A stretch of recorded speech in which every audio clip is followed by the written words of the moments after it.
আমি আওয়ামী লীগ করি না, আমি শেখ হাসিনার আওয়ামী লীগ করি না, আমি বঙ্গবন্ধু করি, আমি মুক্তিযুদ্ধ করি, আমি বাংলাদেশের স্বাধীনতা চাই, আমি জয় বাংলা বলি। আজকে কিন্তু আমি বন্ধুরা যাচ্ছে তারা ওকে জয় বাংলা শুনে নেয়।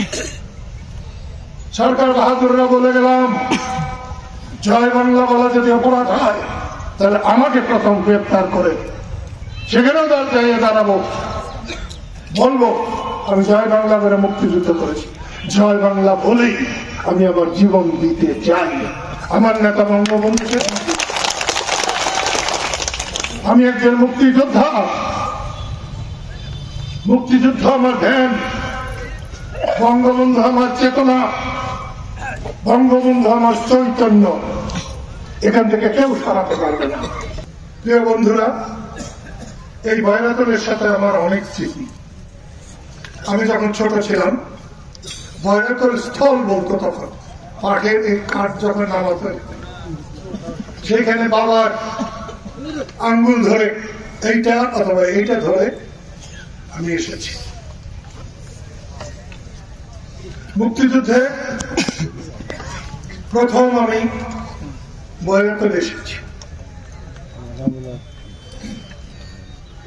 আজকে আমার স্ত্রী চলে যাওয়ার পরে আমার খুব কিছু ভালো লাগে না, কারণ ওর আমার আগে যাওয়ার কথা ছিল না। আমার থেকে 9 বছরের ছোট,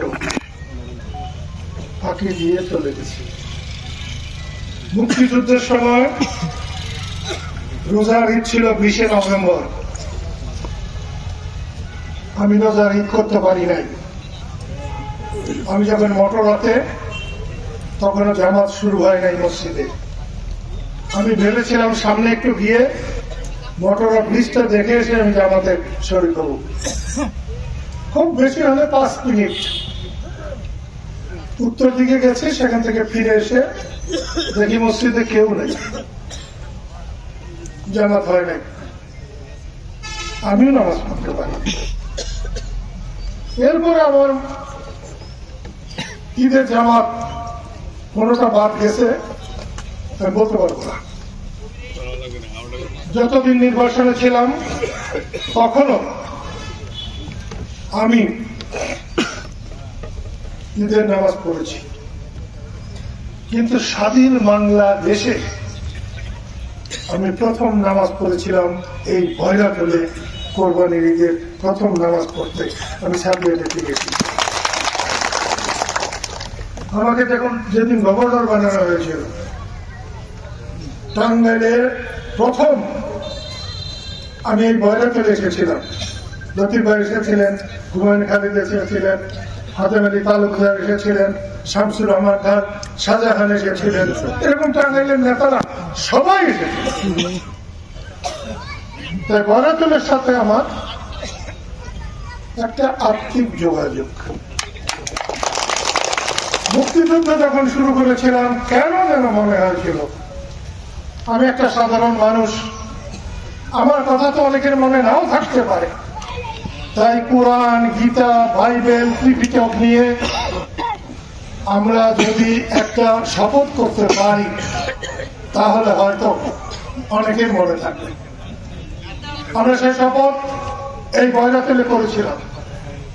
আমার ইচ্ছে ছিল বঙ্গবন্ধু যদি বসে থাকতেন তাহলে এই বয়রাতল এখন হাসত, লাখো কোটি টাকার ব্যবসা বাণিজ্য হতো, এখানে একটা পর্যটক স্থান হতো, এখানে অনেক হোটেল হতো, মার্কেট হতো, মানুষের যাতায়াত হতো। বঙ্গবন্ধু মরে গেছে, কিছুই করতে পারলাম না। এইখানে বয়রাতলে একটা স্মৃতিস্তম্ভ করবার জন্য আমি রাষ্ট্রপতিকে আসতে বলেছিলাম, বিচারপতি শাহাবুদ্দিন। আমার বোন সেটা আটকিয়েছে। আমার বোন বলছি শেখ হাসিনার কথা, তাকে আমি অনেকবার বলেছিলাম এই দেশে ধীরে ধীরে জায়গা আছে, এই দেশের চোরেরও জীবনের নিরাপত্তা দিতে হবে। বিএনপি করলেই জেলে নিবা, জামাত করলেই জেলে নিবা,